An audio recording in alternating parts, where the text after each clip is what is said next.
Welcome back watcher. स्वागत है तुम्हारा मिक्स चैनल पे। तो आज के इस वीडियो के साथ मैं शुरू करने जा रहा हूँ एक नया मानवा जिसका नाम है माई बिया gets on the last train. ये एक रोमांस जोनर का मानवा है और इसे मैंने हाल ही में पढ़ा और ये मुझे काफ़ी पसंद आया। वैसे तो मैं सोच रहा था मैं इसे सेकंड चैनल में अपलोड करूँ, बट अभी मैं सेकंड चैनल किसी रीज़न की वजह से नहीं चला सकता, तो इसी वजह से मैं इसे इसी चैनल पे शुरू कर रहा हूँ। एंड आई होप तुम इस वीडियो को और इस सीरीज को देखोगे एंड तुम्हें मजा भी आएगा। सो चलो ज़रा वक ना करके एपिसोड 1 को शुरू करें। सो कहानी की शुरुआत में हमारा एमसी एक साबो स्टेशन के अंदर होता है। तभी वो वहाँ एक लड़की को देखता है जो फोन चला रही थी और मन में कहता है फिर वही लड़की, तो आज फिर से वो लड़की और मैं सेम ट्रेन पकड़ेंगे। फिर एमसी फोन चलाते हुए उस लड़के की तरफ देखता है। लड़के के कंधे पे एक गिटार का बैग देखकर एमसी सोचता है कि शायद ये लड़की किसी म्यूजिक बैंड की हिस्सा है।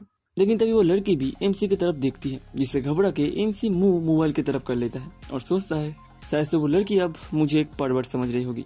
अब एमसी के लिए चीज़ें थोड़ी ऑकवर्ड हो रही थी, सो वो अपना हेडफोन बाहर निकाल के कान में घुसा के अपना favourite singer the long afternoon का गाना सुनने लगता है। एमसी का सपना रहा है कि उसका कोई एक दोस्त हो जिसके साथ वो लॉन्ग आफ्टरनून के बारे में बात कर सके।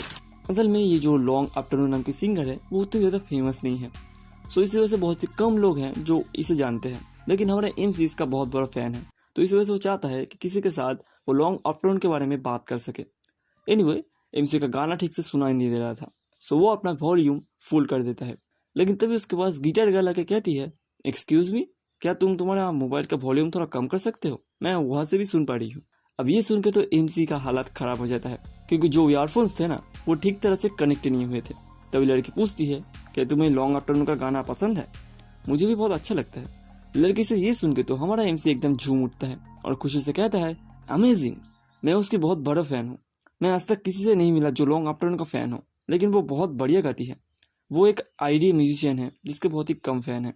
आईडी एक म्यूजिक एजेंसी का नाम है। लड़की कहती है हाँ, क्योंकि वो खुद को ज़्यादा प्रमोट नहीं करती। एमसी कहता है हाँ, मगर अगर वो कॉन्सर्ट करे, डेली पोस्ट करे और अपना फेस दिखाए तो शायद उसके फैंस बहुत ज़्यादा बढ़ सकते हैं। तब लड़की थोड़ी दबी सुर में कहती है तुम्हें क्या लगता है कि उसे अपना चेहरा दिखाना चाहिए? एमसी कहता है नॉट नेसेसरली। हाँ, मैं चाहता हूँ देखना कि जिस सिंगर को मैं इतना ज़्यादा पसंद करता हूँ वो दिखने में कैसी हो सकती है, बट ये भी देखने में अच्छा लगता है कि कैसे वो अभी रह रही है। वो अपने क्रिएशन पे ज़्यादा ध्यान दे रही है, ऊपर से वो एक मिस्टीरियस पर्सन की तरह रहना चाहती है। सो हम लोग कौन होते हैं उसे जज करने वाले। वैसे भी मुझे लॉन्ग आफ्टरनून उसी वे में ज़्यादा अच्छी लगती है जैसे वो खुद रहना चाहती है। अब एमसी की बातें सुनकर लड़की के चेहरे पे एक स्माइल आ जाता है और कहती है हम दोनों इसी जगह बहुत बार मिले हैं, है ना? एमसी बौखला के कहता है नहीं शायद। असल में एमसी नहीं चाहता कि लड़की जान जाए कि वो यहाँ पे रोज रात को आता है, क्योंकि ऐसे में वो लड़की सोचेगी कि एमसी रोज उसकी तरफ शायद देखता होगा।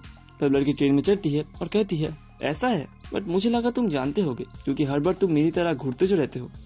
ये बातें सुनकर एमसी एकदम शॉक हो जाता है, क्योंकि लड़की ये भी जानती थी कि एमसी उसके तरफ घूरता है और साथ ही उसे ये भी पता था कि एमसी हर रोज उसके साथ इस सेम ट्रेन पकड़ता है।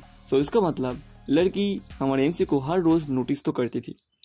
फिर अगले दिन काम पे जाकर एमसी पागलों की तरह चीख कर अपने बॉस ओयू जू से कहता है क्या हुआ अगर वो समझे कि मैं एक स्टॉकर हूँ? फिर जू एमसी से पूछता है आखिर हुआ क्या है? तब एमसी जू को पिछली रात वाली हर एक चीज बताता है।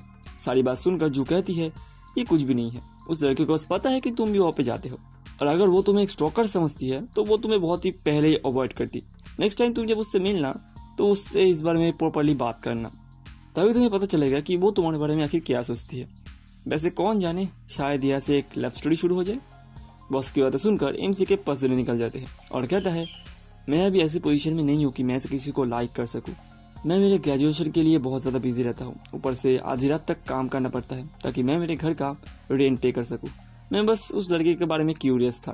मैं बस जानना चाहता था कि वो हर रोज़ लेट क्यों घर जाती है और वो काम क्या करती है, बस यही। बॉस कहती है ऐसे तो लव स्टोरी की शुरुआत होती है। एमसी ये सुन के शर्म से लाल पीला हो जाता है और कहता है मैं बस उससे अपना दोस्त बनाना चाहता हूँ, एक दोस्त जिसके साथ मैं म्यूजिक के बारे में बात कर सकूँ। बॉस कहती है और ऐसे ही यूजुअली रिलेशनशिप शुरू होता है, मैंने कहा ना।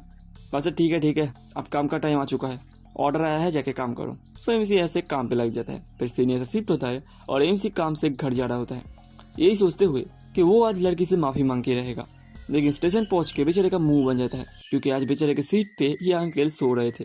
सो इसी रीजन से बेचारे को आज खड़े रहना पड़ता है। लेकिन तभी पीछे से वो लड़की कहती है क्या तुम पूरी टाइम खड़े रहने का सोच रहे हो? ट्रेन आने में अभी बहुत देरी है। एमसी कहता है बट यहाँ पे तो कोई सीट नहीं है। लड़की मुस्कुरा के कहती है क्या बात कर रहे हो, यहाँ पे सीट तो है मेरे बगल में।